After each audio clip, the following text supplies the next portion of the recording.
All right, Shalom. I want to give all glory, honor, and praises to Yahweh, Ba'ashem, Yahweh Shai, Ba'ashem, Rachakodash. Double honors to the apostles and elders of Great Millstone who rule and teach well. Peace, love, salutation to the elect 144 first fruit. It's your brother Kasha Kwala coming back at you with another lesson in the spirit and power of Yahweh, Ba'ashem, Yahweh Shai, to do a little quick prophecy. Prophecy video. Just seen an article, as you can see from the title. It says human body temperature in the U.S. has decreased over time. Studies find. And just off of that name of that article, you can see that's a recipe for plagues or diseases. All right. So first, I want to go ahead before I want to read. I'm gonna read this paragraph, and before I read this paragraph, I want to get the word plague. So the word plague in the etymology.com, great site to get the root definition of words. So the word plague in the late 14th century, plague or plague, says affliction, calamity, evil, scourge, right? So plague, when you go to Exodus, let's say the 8th chapter, you can see the plagues that the Lord sent on Pharaoh. I know when some people think of the word plague, they think of a disease or sickness, which again isn't wrong, but really it's just like an affliction that the Lord puts on you. All right, you can call you could, but the tribulations and chastisements that you go through is the Lord plaguing you to get your ass right. You see, okay, it's just an affliction. Chastisement is a tribulation or affliction, but ultimately the word chastisement or chastening, it means to teach a child. All right, and usually the form of teaching a child, we know it. I'm gonna say I got whoopings and all that stuff. Got my ass beat. That's a scourge. That's a affliction. That's a plague that's done to you to correct you. All right.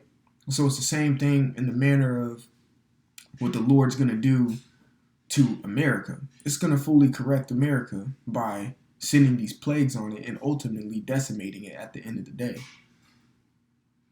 And he's gonna send a plague on the world to correct it. You see? So going on, it says let's see, it says a malignant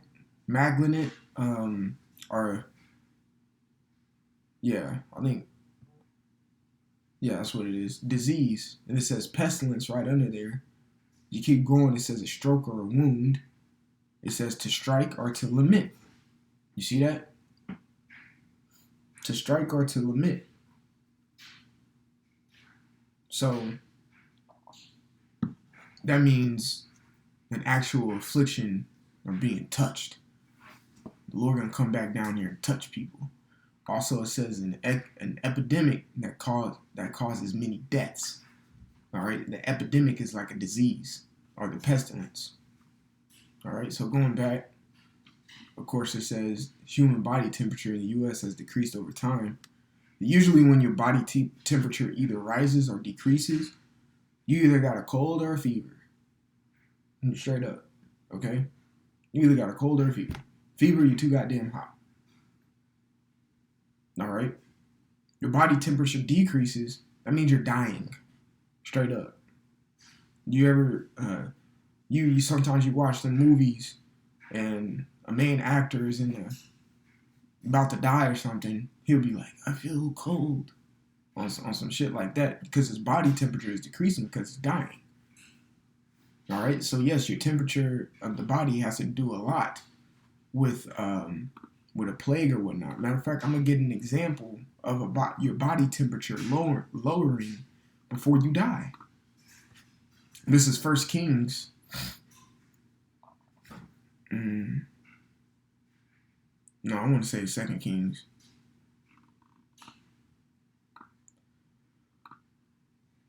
This is second. I want to say it's 1 King. Let's see.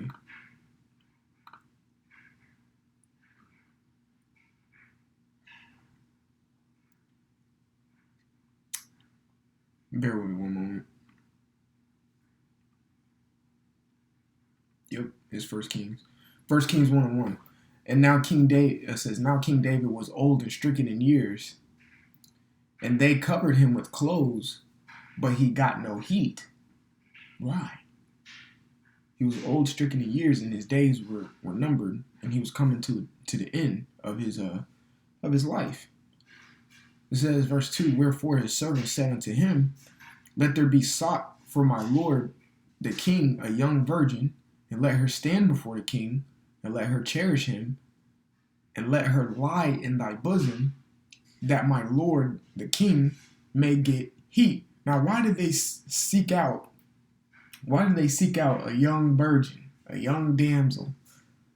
All right. Why did they seek out a young damsel for King David when he was old and stricken, but he could get no heat?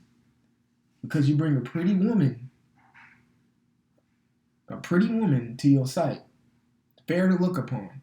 And I'm gonna be real blunt, okay? Fair to look upon.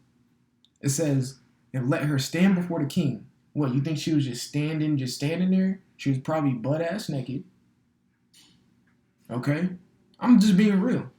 It says, let her cherish him, probably got in the bed with him, and, caressed him and things of that nature. And let her lie in thy bosom, meaning lie with him, a cuddle, or anything of that nature. Just think about, I'm going to be real, men. Okay? We men. You got a fine ass broad, butt ass naked, in your bed.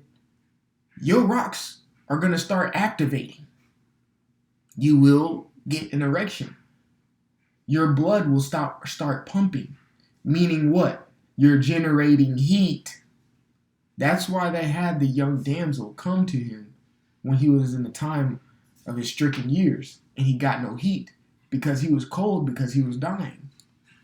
So verse 3 says, so they sought for a fair damsel, not just a regular, whatever, a fair one, meaning she was fine as hell, throughout all the coasts of Israel, and found Abishag, a Shunammite, if I'm saying that correctly, and brought her to the king. Now, when you look up a Shunammite, it's a Issacharite. So, she probably had that bronze skin, probably a heavy Hebrew accent, probably long flowing hair, one of them J-Lo bodies, I ain't trying to get too graphic, but think about it. Think about it, okay? It says, verse 4, and the damsel was very fair, and cherished the king and ministered to him, but the king knew her not. Meaning what? He did not go in unto her. He did not have sex. Because what? He was old and stricken. But they thought that would be something that could raise his body temperature to get him some heat. So yes, your body temperature matters. Okay? So I'm going to read this. It says, researchers say that the body temperature, Fahrenheit, of men born in the 2000s is on average 1.06 degrees lower than men born in the early 1800s. That might not seem like a lot, but that's a big decrease. Okay? It's a big decrease. It says similarly, women born in the 2000s have an average body temperature that is 0.58 degrees lower than the women in the 1890s. Again, it may seem like a low number, but that's a big decrease. Think about this. With women's body temperature lowering, the conception, when they have a kid, there's a higher chance for the kid to have some type of disorder. You see what I'm saying? That is a big difference. Temperature of the body really matters during the time of conception. When it's an incubator. Think about a chicken. They have eggs. They sit on the eggs. They incubate the eggs. They have to be at a certain temperature so that when the eggs hatch, they can be chicks. Now, if it's not done in the right degree, the eggs won't produce. They won't produce a chick inside the egg. It will just be a miscarriage, you could say. All right? It says all in all, the conclusion point to a decrease of 0.05 degrees among the U.S. population each and every decade. And now when you look at this, and you look at U.S. right now, it's been stricken with heavy disease, people on opioids like a mug, all right? And you see a lot of things health-wise happening to people. Why? Because their people's normal temperature has decreased. All right? So I'm going to get this precept and I'm going to close it out.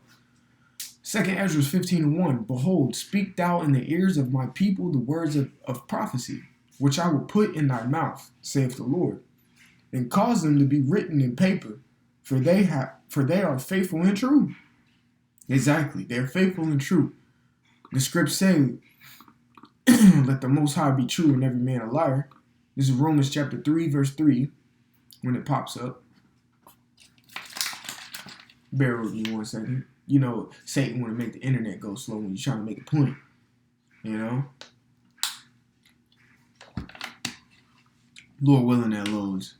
But, again, it says, and cause them to be written in verse 1. Behold, speak thou in the ears of my people the word of prophecy, which I will put in thy mouth, saith the Lord, and cause them to be written in paper, for they are faithful and true.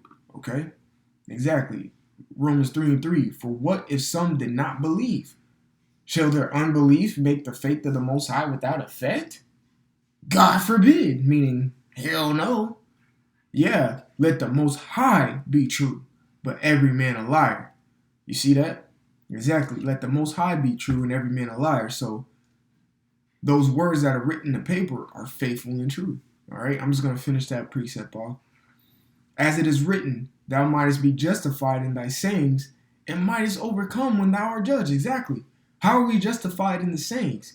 By reading the scripts and doing exactly what 2nd Ezra's 15th chapter, the first verse says. Speak in the ears of the people the words of my people, the words of prophecy, which I will put in your mouth. Okay?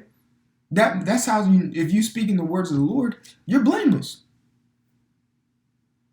You're blameless. Okay? So verse 3, it says, fear not the imaginations against thee, let not the incredulity of them trouble thee that speak against thee. So fuck these scoffers, and you gotta worry about them. At the end of the day, the scripts speak about scoffing. There should be scoffers and scorners in the last day, just paraphrasing. I think it says that in Peter's. Okay? So that's a prophecy. You should look at that as, oh, cool, we almost out of here.